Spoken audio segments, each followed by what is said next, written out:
Alors, on va s'intéresser au sujet d'Amérique du Nord, mai 2019, donc l'exercice sur la géométrie dans l'espace. Donc voilà, on vous a donné cette figure. Alors, il y a déjà des choses de tracé dessus, c'est ce qui va me servir pour résoudre la première question. Donc en gros, on vous a précisé que vous aviez un cube, donc chaque face est un carré du coup, et que les points M, L, voilà, tous les points en plus qu'on voit tracés à chaque fois, ce sont des faces, ce sont pardon, des centres de face du cube. Voilà. Du coup, dans la première question, on vous dit sans utiliser de repères et donc de coordonnées. On vous demande de montrer de justifier que les droites IN et ML sont orthogonales. Alors on vous dit sans repère parce que effectivement, sinon, on peut très bien fixer un repère orthonormé, comme c'est fait dans la suite de l'exercice d'ailleurs. Hein, dès la question 2, ici, on met un repère orthonormé. Donc on aurait pu faire ça, on aurait pu se placer dans le repère A, AB, AD, AE qui est orthonormé, et on aurait pu calculer les coordonnées du coup des points I, N, M, L, et du coup trouver les coordonnées des vecteurs IN et ML. Et à partir du moment où on a les coordonnées des vecteurs de IN et ML, on aurait pu faire le produit scalaire des deux vecteurs, et si on trouvait 0, ça voulait dire que les droites IN et ML étaient orthogonales. Donc là, on nous interdit d'utiliser justement les coordonnées. Donc c'est à ça que va me servir les petites figures tracées. Alors, on nous parle de IN et ML. IN, c'est donc la droite, vous voyez, qui remonte, qui transperce ici le cube, qui passe par le milieu de la face du bas, pardon, le centre de la face du bas et le centre de la face supérieure. Et la droite ML, donc qui passe par le milieu de la face de devant, pardon, le centre de la face de devant et le centre de la face de gauche. Alors, en fait, on va montrer que ces deux droites sont bien orthogonales pour les raisons suivantes. On va démontrer que la droite LM est parallèle à la droite NF et que la droite IN est perpendiculaire à la droite NF. Et on utilisera le théorème qui dit que lorsque j'ai deux droites parallèles, si j'ai une droite qui est perpendiculaire à l'une, elle est obligatoirement orthogonale à l'autre dans l'espace.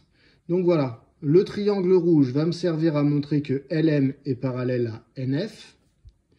Et le rectangle bleu, vous voyez ici, va me permettre de montrer, puisque c'est un rectangle, que IN est perpendiculaire à NF. Donc c'est parti. Dans le triangle rouge, dans le triangle AFH, M est le milieu de AF et L est le milieu de AH. Donc d'après le théorème de la droite des milieux, c'est-à-dire la droite qui passe par deux milieux des côtés d'un triangle, eh bien cette droite est parallèle au troisième côté. Voilà, je vais rédiger ça. Alors, M est le milieu de AF. AF est un segment, ça se note donc entre crochets. L est le milieu de AH.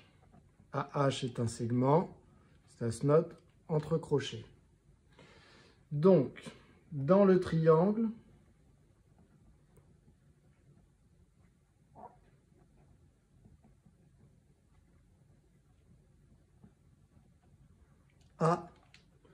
AFH, un triangle, ça se note comme ça. Dans le triangle AFH, virgule. ML, la droite, passe par le milieu de AF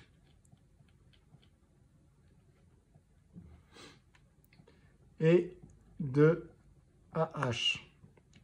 Pourquoi? Tout simplement parce que dans son nom, hein, ML, qui est une droite, donc notée entre parenthèses, eh bien, cette droite passe par M et par L. M est le milieu de AF et L est le milieu de AH. Donc, d'après le théorème de la droite des milieux, donc ça c'est un théorème que vous avez vu au collège. D'après le théorème de la droite des milieux. C'est une déclinaison du théorème de Thalès, hein. C'est quoi le théorème de la droite des milieux? C'est lorsque j'ai un triangle, eh bien, toute droite qui passe par le milieu de deux côtés est parallèle au troisième côté. Donc là, ici, c'était M et L, les milieux des côtés, et vous avez F et H qui se trouvent ici. En gros, vous avez un triangle AFH, et donc M est le milieu de AF, L est le milieu de AH, donc la droite ML est parallèle à la droite FH. Donc d'après le théorème des milieux, virgule, ML est parallèle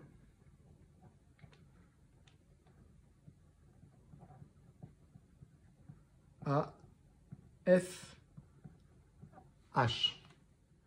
De plus, donc ça c'est premier argument. De plus, eh bien vous avez que ici le quadrilatère en bleu est un rectangle puisqu'on est dans un cube. Donc ça on ne va pas préciser plus. On va dire NIBF est un rectangle. De plus, NIBF est un rectangle. Donc,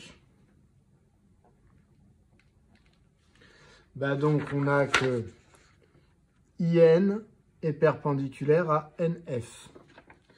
Donc, IN, à droite, est perpendiculaire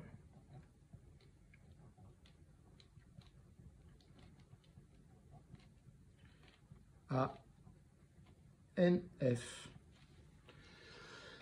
Donc, vous voyez, ici, NF n'est autre que FH. Et oui, NF n'est autre que HF ou FH. Vous les appelez comme vous voulez, puisque H, N et F sont des points qui sont alignés. Donc, finalement, je peux tout à fait dire que IN est perpendiculaire, non pas à NF, mais à FH. C'est la même chose, hein. Je veux juste bien faire apparaître FH ici et dans ce que je suis en train d'écrire. Donc, ce qui va faire le lien entre IN et ML, entre ces deux arguments, c'est la même droite à qui on a comparé, c'est FH. Il y en a une qui est parallèle à FH et l'autre qui est perpendiculaire à FH. Ce qui fait que ML et IN vont être non pas perpendiculaires, parce que vous voyez bien le dessin, le graphique là, elles ne se coupent pas. Par contre, il y a cette notion quand même d'angle droit entre les deux, de directions qui sont orthogonales. Et donc, ça veut dire que les droites vont être orthogonales. Donc, on va dire, or, dans l'espace,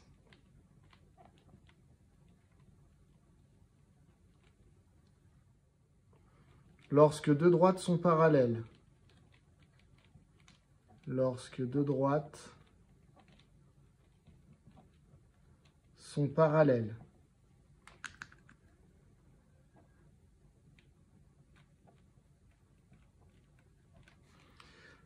alors, dans le plan, dans ce que vous avez vu en troisième, vous avez dit, lorsque deux droites sont parallèles, toute droite perpendiculaire à l'une est perpendiculaire à l'autre. Donc, lorsque deux droites sont parallèles, toute droite perpendiculaire à l'une est perpendiculaire à l'autre. Dans l'espace, on sait que ce n'est pas tout à fait ça. Dans l'espace, c'est si vous avez une droite qui est perpendiculaire à l'une, elle pourrait être perpendiculaire à l'autre, mais si ça se trouve, elle n'est pas séquente avec l'autre, puisque dans l'espace, deux droites qui ne sont pas parallèles ne sont pas obligatoirement séquentes. Donc, elles sont juste peut-être orthogonales, les deux autres. Donc, lorsque deux droites sont parallèles, avec un S, toute droite orthogonale à l'une est orthogonale à l'autre. Donc ici, on en avait trouvé une perpendiculaire, c'est-à-dire mieux qu'orthogonale. Donc toute droite orthogonale à l'une est orthogonale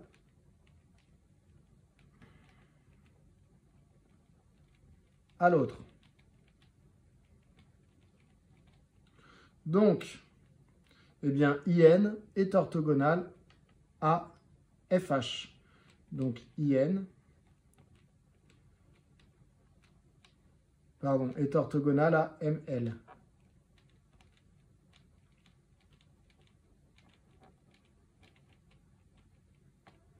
C'est ce qu'on voulait démontrer et on l'a fait du coup sans les coordonnées. C'est ce qui était demandé. Donc voilà pour cette question 1. Je vais effacer et on va passer à la partie pour laquelle vous avez plus l'habitude, c'est-à-dire de travailler avec des coordonnées. Dans la question 2A, on me demande, donc on me donne un nouveau repère. Cette fois-ci, je vais utiliser des coordonnées A, AB, AD, AE. Donc c'est A, AB, AD, AE. Donc selon AB, je vais lire la coordonnée X. Selon AD, la coordonnée Y. Selon AE, la coordonnée Z. Donc on me donne un exemple. Par exemple, le point N a pour coordonnée 1 demi, 1 demi, 1. Effectivement, N, il se trouve ici. Donc pour aller du centre, de l'origine du repère jusqu'à N, je dois faire une demi fois le vecteur AB pour arriver là. Une demi fois le vecteur AD, j'arrive en I. Et une fois le vecteur AE pour monter jusqu'à N. Donc les coordonnées sont 1 demi, 1 demi, 1. On me demande les coordonnées des vecteurs NC et ML. Pour trouver les coordonnées des vecteurs, ce que je peux faire, c'est déterminer les coordonnées de chaque point qui compose le vecteur. Coordonnées de N, coordonnées de C, je pourrais en déduire les coordonnées du vecteur. Coordonnées de M, coordonnées de L, je pourrais en déduire les coordonnées du vecteur. Donc c'est ce que je vais faire. Allez, c'est parti. Donc, NC. Il me faudrait les coordonnées de N. Alors, on vient de me les donner. Dans l'énoncé. C'était ici. Hein. Donc, N, c'était 1 demi, 1 demi, 1. Il me faudrait C. C, c'est le point qui est là. Donc, pour y aller, en partant de A, il faut que j'applique une fois le vecteur AB. Et ensuite, pour aller de B à C, il faut que j'applique le vecteur AD une fois. Donc, c'est une fois AB plus une fois AD. Donc, les coordonnées de C sont 1, 1, 0. Je peux donc en déduire NC. Pour avoir les coordonnées d'un vecteur, ce sont les coordonnées du point de la fin du vecteur moins les coordonnées de l'origine de mon vecteur. Donc, coordonnées de C, 1, 1, 0. À qui je retire les coordonnées de N. 1 demi, 1 demi, 1. Donc, finalement, NC a pour coordonnées 1 demi, puisque 1 moins 1 demi, ça fait 1 demi. 1 moins 1 demi, encore 1 demi. Et 0 moins 1, moins 1. Voilà pour NC. Maintenant, me demandez également ML. Donc, il me faudrait M et L. Alors, M, c'est le point qui se trouve ici, au milieu de la face de devant, au centre de la face de devant. Pour y aller en partant de l'origine du repère A, je dois faire une demi fois AB. Je ne dois pas bouger selon le vecteur AD, puisque je reste sur la face de devant. Par contre, une demi fois le vecteur AE. Donc, 1 demi en abscisse, 0 en ordonnée, 1 demi en cote. Donc, 1 demi, 0, 1 demi. Le point L se trouve ici, au centre de la face de gauche. Donc, selon AB, je ne dois pas bouger, donc 0 pour l'abscisse. Ensuite, selon AD, il faut que je bouge de 1 demi pour arriver au milieu ici. Et il va falloir que je monte de 1 demi fois le vecteur AE pour arriver en L. Donc 0, 1 demi, 1 demi. Donc, je peux en déduire le vecteur ML. Ces coordonnées sont coordonnées du point L moins coordonnées du point M. Donc 0, 1 demi, 1 demi, à qui je dois retirer les coordonnées de M. Donc 1 demi, 0, 1 demi. Donc ML a pour coordonnées moins 1,5, 1,5, 0. Moins 1,5, 1,5 et 0. Donc voilà qui vient répondre à cette première question, enfin la question 2A. On me demande d'en déduire que les droites NC et ML sont orthogonales. Alors, pour montrer que deux droites sont orthogonales, il faut que je prenne un vecteur directeur de l'une, un vecteur directeur de l'autre, et que je prouve que les vecteurs directeurs sont orthogonaux. Alors, NC, la droite NC, puisqu'on me demande la droite NC, la droite NL. Je connais un vecteur directeur puisque je connais les coordonnées du vecteur NC. Ensuite, la droite ML, je connais un vecteur directeur puisque je connais les coordonnées du vecteur ML, qui dirige du coup la droite ML. Donc si j'arrive à prouver que ces deux vecteurs ici sont orthogonaux, j'aurais prouvé que les droites qu'ils dirigent, donc la droite NC et la droite ML, sont orthogonales. Pour prouver que deux vecteurs sont orthogonaux, l'outil que j'ai à ma disposition, c'est le produit scalaire. Alors attention, il faut bien que je précise qu'ici, si j'utilise la formule avec les coordonnées, que je suis dans un repère orthonormé. Donc, je vais le préciser, le repère est orthonormé. C'est ce qui explique que je vais utiliser la formule du cours propre au repère orthonormé, c'est-à-dire que le produit scalaire entre NC et ML, je peux utiliser la formule qui est x plus y plus z. Donc ça me donne 1,5 fois moins 1,5. 1,5 fois moins 1,5. Plus 1,5 fois 1,5. 1,5 fois 1,5. Plus moins 1 fois 0. Donc moins 1 fois 0. Et donc, si j'effectue ce calcul, qu'est-ce que j'obtiens? 1,5 fois moins 1,5, ça fait moins 1 quart.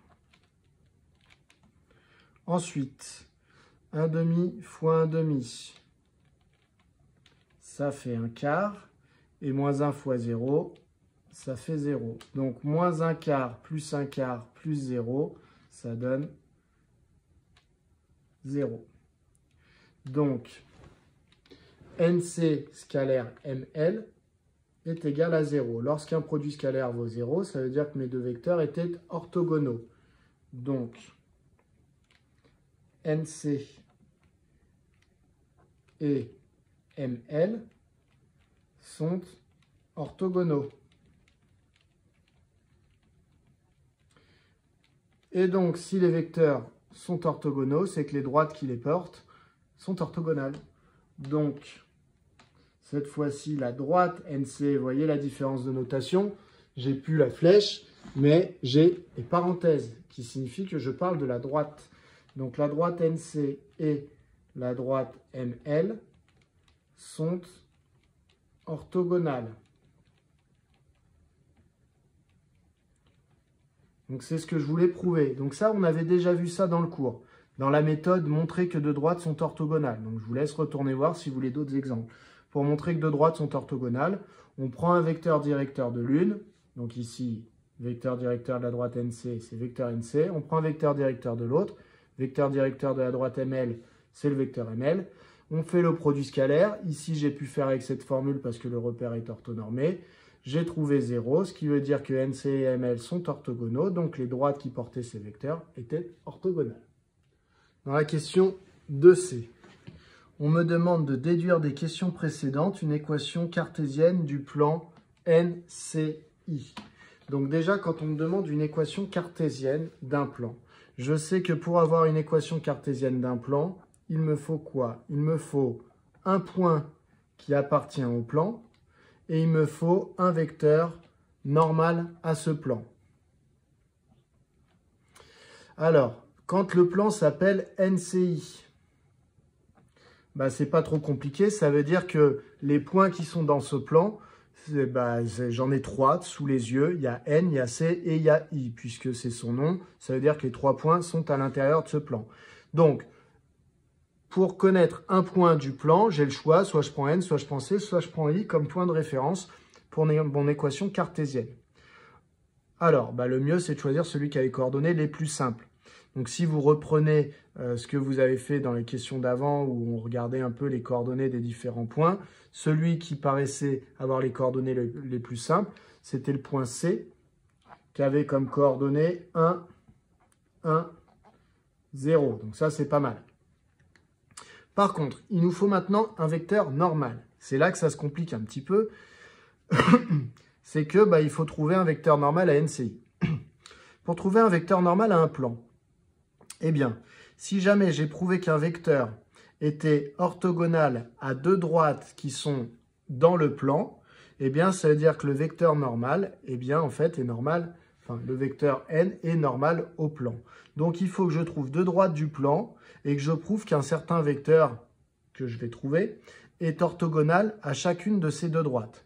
Alors, on m'a dit en déduire des questions précédentes. Donc, je vais regarder un peu les questions précédentes et je vais regarder les vecteurs dont on m'a parlé. Donc, dans la question, juste avant, on me parlait de NC et de ML. Alors, souvenez-vous, mon plan s'appelle NCI. Donc, dedans, il y a NC. Donc, il y a une droite qui s'appelle la droite NC dans mon plan. Eh bien, j'ai prouvé que ML, la droite ML, était orthogonale à NC. Alors, ça ne veut pas encore dire que c'est celle-là, la droite ML. Par contre, j'ai prouvé dans la question 1, vous vous souvenez, avec le long raisonnement, avec le théorème de la droite des milieux, etc., j'avais prouvé que IN était orthogonal à ML. Donc IN était orthogonal aussi à MN. Alors IN, regardez, mon plan s'appelle NCI, donc il contient I, il contient N, donc il contient la droite IN. Donc en fait, j'ai trouvé une droite qui était à la fois orthogonale à IN et à NC, c'est la droite ML. Ça, je le déduis de quoi? Je le déduis de la question 1. La question 1 a prouvé que ML, la droite ML, était orthogonale à IN. Et la question 2B a prouvé que la droite ML était orthogonale à NC. Donc finalement, la droite ML, elle est orthogonale à 2 droites qui sont dans le plan NCI. Donc ML, elle est orthogonale au plan NCI. Ça veut dire que si je prends un vecteur directeur de ML, eh bien en fait, ce vecteur directeur de ML est un vecteur normal au plan NCI. Donc, je reviens un petit peu à ce que je voulais pour écrire une équation cartésienne. Je voulais un point du plan, donc le point C, et je voulais un vecteur normal. Eh bien, mon vecteur normal, ça va être un vecteur directeur de ML. Donc, ça va être tout simplement le vecteur ML. Voilà. Donc, je vais calculer les coordonnées du vecteur ML. Les coordonnées du point C, je les ai déjà. Et donc, ça va être réglé comme ça. C'est parti, on rédige proprement. Alors, je vais commencer par dire que ML est orthogonale à IN et à NC. Donc ML, la droite, est orthogonale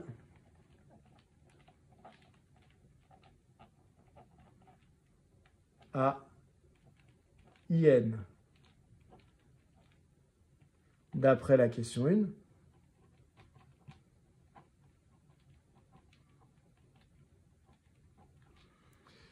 Et est orthogonale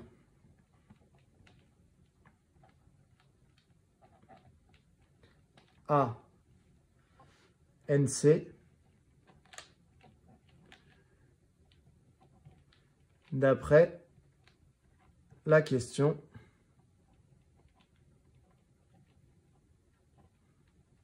2A, ou plutôt 2B. Donc, ML est en fait orthogonal au plan qui contient les 2 droites. Est orthogonal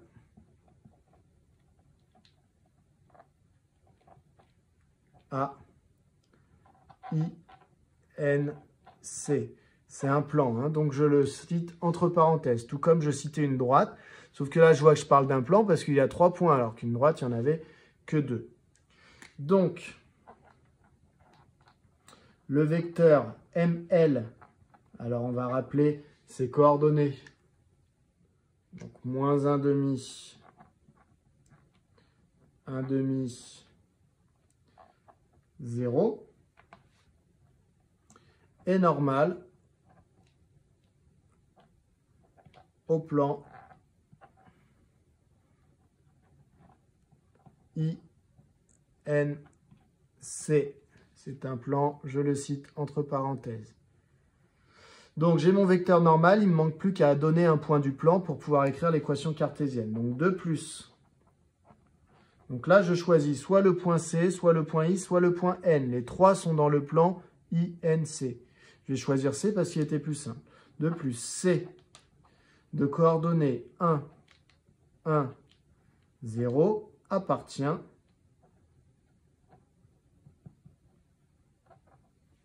ça je peux effacer, j'en ai plus besoin, appartient au plan INC.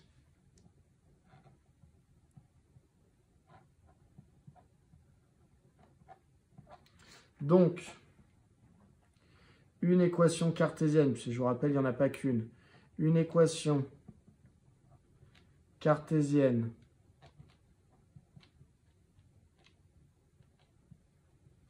de INC. Et alors, je vous rappelle comment on construit une équation cartésienne. On regarde les coordonnées du vecteur normal. On associe chaque coefficient à x, y et z. Donc, ça donne moins 1,5, je l'associe à x, plus 1,5 que j'associe à y, plus 0 que j'associe à z. Et de l'autre côté de l'égalité, je vais réécrire cela, sauf que x, y et z, je vais les remplacer par les coordonnées du point que j'ai choisi dans le plan. Donc, moins 1,5 fois 1, plus 1,5 fois, alors pardon, y c'est 1 encore, plus 0 fois 0. Ce qui donne, donc ça c'est équivalent à l'équation cartésienne, moins 1,5 de x plus 1,5 de y. Alors plus 0z, c'est pas la peine de le marquer. Donc égal. Moins 1,5 fois 1, ça fait moins 1,5.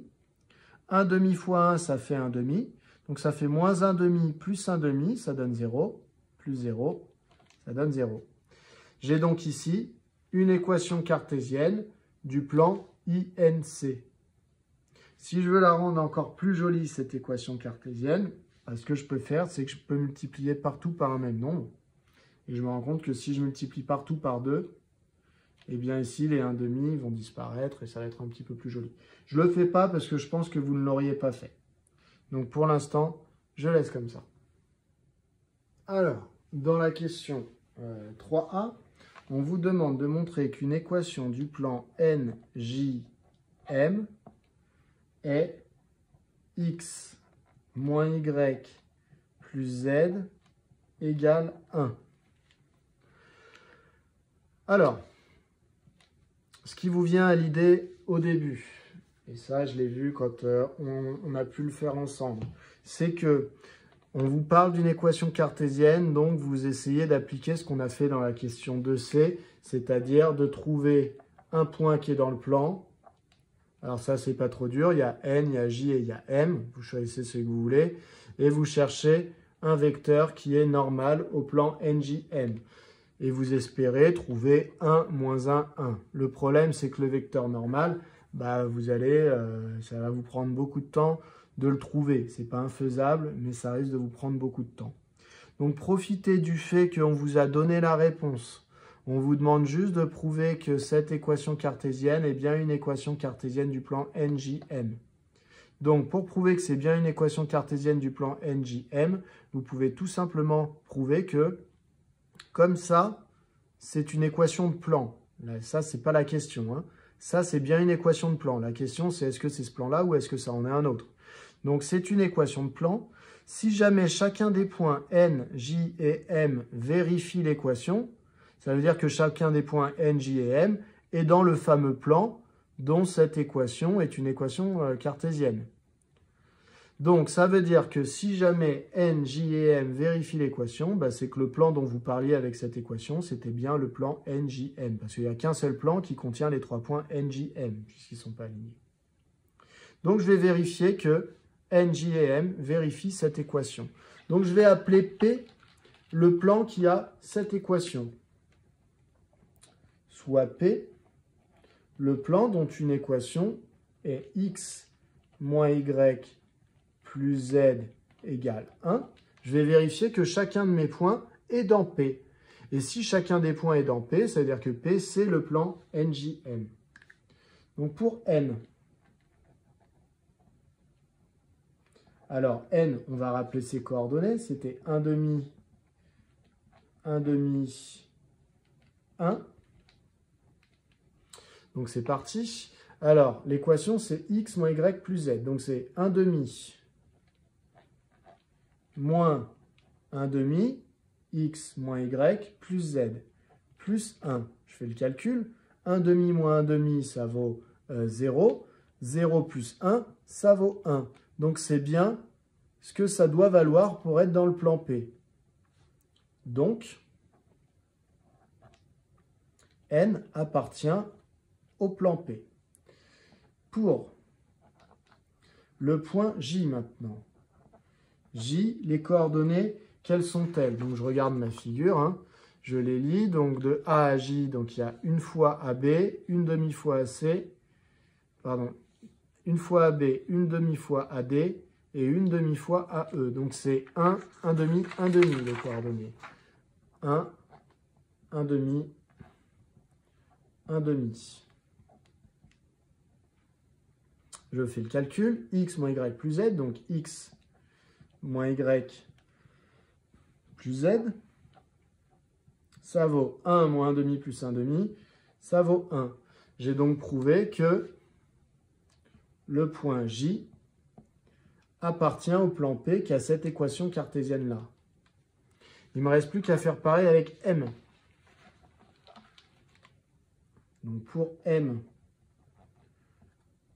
dont il faut que je trouve des coordonnées, M il est où? On avait déjà trouvé ces coordonnées, mais bon, je vais les relire. Donc, 1 demi pour AB, 0 pour AD, 1 demi pour AE. Donc, 1 demi, 0, 1 demi.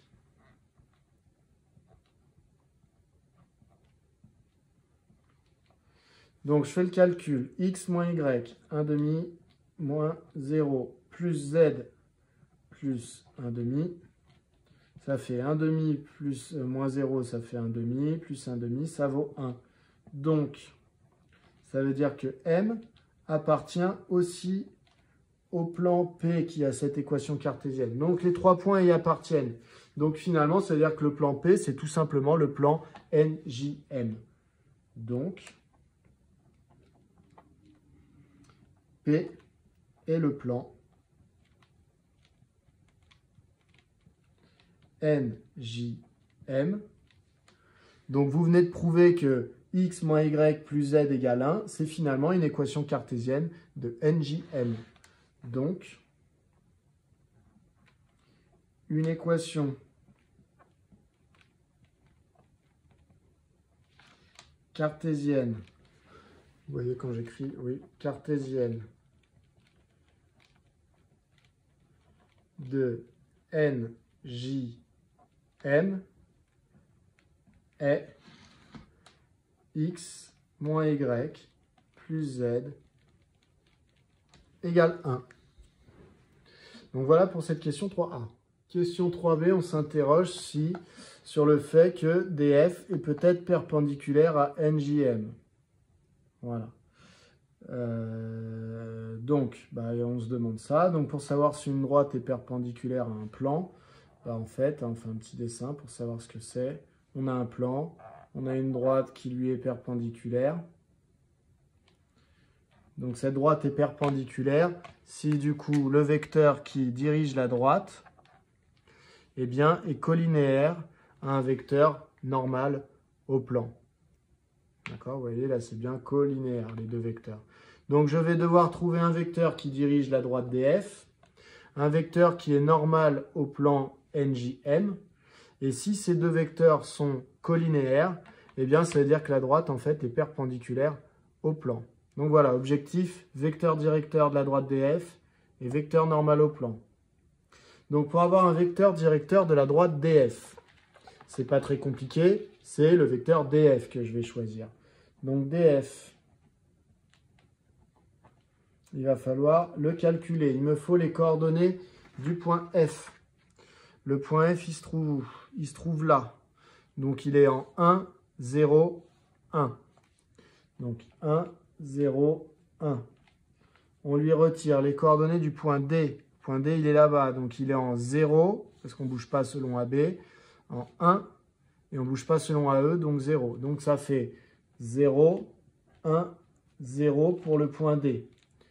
Donc, DF a pour coordonnées 1, moins 0, 1, 0, moins 1, moins 1, 1, moins 0, 1. Donc, DF, pourquoi on l'a calculé? Parce qu'il est directeur de la droite DF. Donc, DF, voilà. DF est directeur de la droite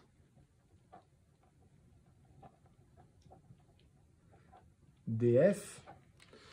Et donc, il faut que je trouve un vecteur normal au plan NJM. Mais le plan NJM, je connais une équation cartésienne. Donc ça, c'était pour le début. Maintenant, NJM a pour équation cartésienne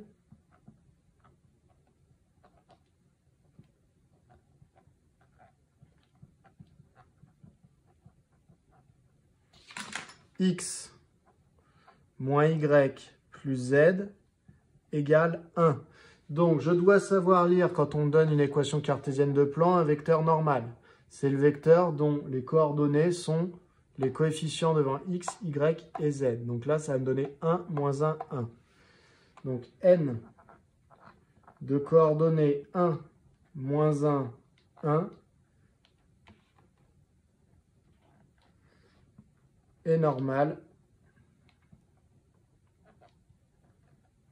au plan NJM. Voilà. Et donc maintenant, il faut que je montre que DF et N sont collinéaires. C'était mes deux vecteurs verts de tout à l'heure. Mais ils sont mieux que collinéaires. Ils sont même ici, c'est un cas très particulier, ils sont égaux. Ce sont les mêmes. Donc, ils sont collinéaires puisqu'ils sont égaux. Donc, je vais dire, or,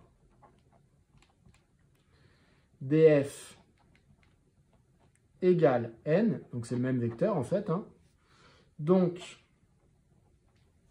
eh bien tout simplement, ça veut dire que la droite DF est orthogonale au plan NJM. Donc DF est perpendiculaire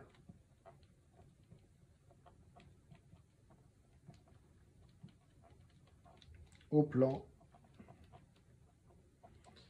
NJM. Voilà qui vient conclure cette question 3b. Dans la dernière question, on nous dit montrer que l'intersection des plans NJM et NCI, donc c'est les deux plans dont on nous a parlé, hein. NJM c'est la question 3a et NCI c'était la question 2. Montrer que les deux plans, que l'intersection des deux plans est une droite dont on donnera un point et un vecteur directeur. Donc ça, on a déjà vu la méthode ensemble, je crois que c'est la méthode numéro 8, qui permet de déterminer l'intersection de deux plans qui ne sont pas parallèles. Pour déterminer l'intersection de deux objets mathématiques, il faut mettre les équations des deux objets dans un seul système. Donc ici, je veux l'intersection entre le plan NCI et le plan NJM. Donc dans un système, je vais mettre l'équation cartésienne du plan NCI et l'équation cartésienne du plan NJM. Donc NCI, l'équation, c'est moins 1 demi de x plus 1 demi de y égale 0. Donc ça, je ne l'invente pas, hein, c'est celle que vous avez calculée à la question de C. Ensuite, il me faudrait l'équation cartésienne de l'autre plan. Donc ça, c'était NJM. Non, ça, c'était, pardon, NCI. Et donc maintenant, je vais mettre NJM, c'était x moins y plus z qui est égal à 1. Donc, je vais essayer de résoudre ce système. Donc, petit rappel, ce qu'on va trouver à la fin, l'intersection de deux plans, ça va être une droite. Donc, on ne s'attend pas à trouver x égale 4, y égale 8 et z égale 15, puisque si on trouvait ça, on aurait les coordonnées d'un point. Donc, ça voudrait dire que l'intersection des deux plans, c'est un point. Donc, ne vous attendez pas à trouver ça. Ici, vous avez deux équations avec trois inconnus. Donc, on ne va pas pouvoir arriver à quelque chose comme ça. On va arriver à quelque chose où il y aura une des inconnues qui sera exprimée en fonction des autres. Donc, c'est parti. On va commencer par isoler une des inconnues. Le but, c'est d'en isoler deux et de l'exprimer en fonction de la dernière. Alors, ici, dans la deuxième équation, je peux isoler le x. Donc, x égale moins y, ça devient y, moins z plus 1. Je peux du coup réinjecter dans l'équation qui est juste au-dessus et remplacer x par y moins z plus 1. Alors, je réinjecte dans l'autre équation. Ça me donne moins 1 demi de y moins z plus 1, y moins z plus 1, plus 1 demi de y égale 0. Du coup, ici, ça me donne, si je développe, moins 1 demi de y, moins 1 demi fois moins z, donc plus 1 demi de z, moins 1 demi fois 1, moins 1 demi, plus 1 demi de y qui traînait derrière, égale 0. J'ai x qui vaut y moins z plus 1. Donc, ça me donne, ici, j'ai moins 1 demi de y plus 1 demi de y. Ah, les y vont disparaître de la première équation. Donc ici, ça disparaît. Il nous reste 1 demi de z égale, pardon, moins 1 demi. Donc 1 demi de z moins 1 demi égale 0. Et x égale y moins z plus 1. Ça nous donne, je vais finir ici, c'est équivalent à dire que z, alors là ça me fait 1 demi de z égale 1 demi. Donc je vais aller un petit peu plus vite, puisqu'après je vais pouvoir diviser par 1 demi. Et donc, ça veut dire, si 1 demi de z vaut 1 demi, c'est que z vaut 1. Ok, je détaille ici, mais je vais effacer après. 1 demi de z, si ça vaut 1 demi, ça veut dire que z vaut 1 demi divisé par 1 demi. Un nombre divisé par lui-même, ça vaut 1. Donc, finalement, z égale 1. La deuxième équation, j'ai donc x égale y moins z, on vient de dire qu'il valait 1, donc moins 1 plus 1. Et donc,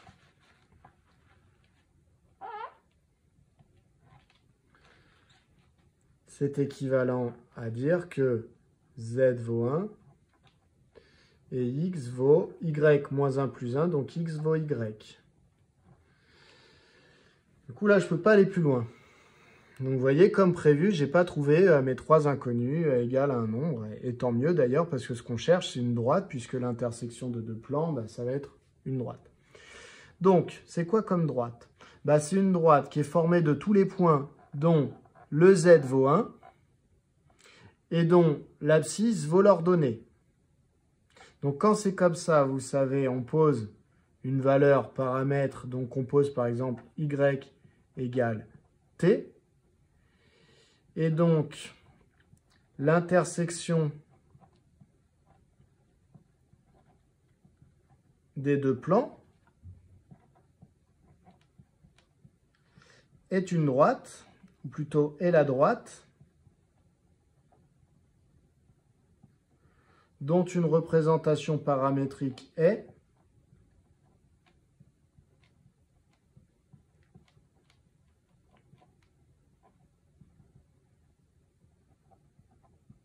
donc on a dit on pose y égale t, donc x vaut quoi? X on a dit qu'il valait pareil qu'y, donc x vaut t. Y, on vient de dire qu'on l'avait posé égal à t, et z vaut 1.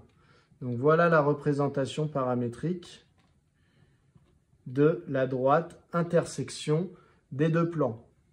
Alors maintenant, la question est un peu spéciale. On me demandait vraiment un point et un vecteur directeur. Donc, pour avoir un point, eh bien, lorsque j'ai une représentation paramétrique, je peux trouver un point, c'est les coefficients ici qui ne sont pas accompagnés de t. Donc là, ici, x vaut t, y vaut t, donc ça veut dire que ça va me donner 0, en fait, ça veut dire que x, c'est 0 plus t, que y, c'est 0 plus t, et que z, c'est 1 plus 0t. Donc ici, je peux lire 0, 0, 1, c'est un point de la droite, et 1, 1, 0, c'est un vecteur directeur. Donc, cette droite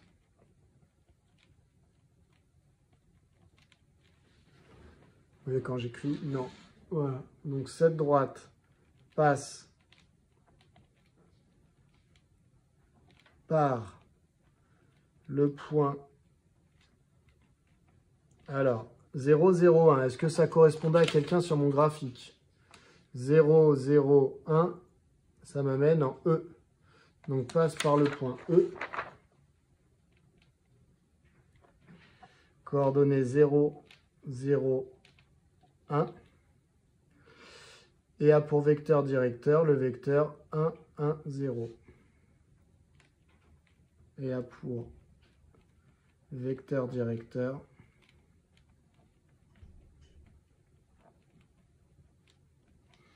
alors, est-ce qu'il y a un vecteur facile à lire qui vaut 1, 1, 0? Bah oui, vous voyez, il y a le vecteur EG. C'est bien 1 en abscisse, 1 en ordonnée et 0 en cote. Donc, EG de coordonnées 1, 1, 0.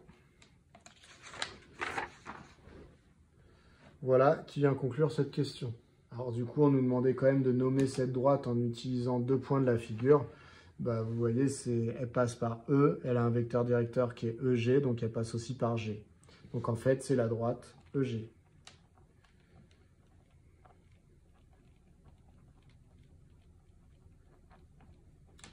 Voilà pour cet exercice.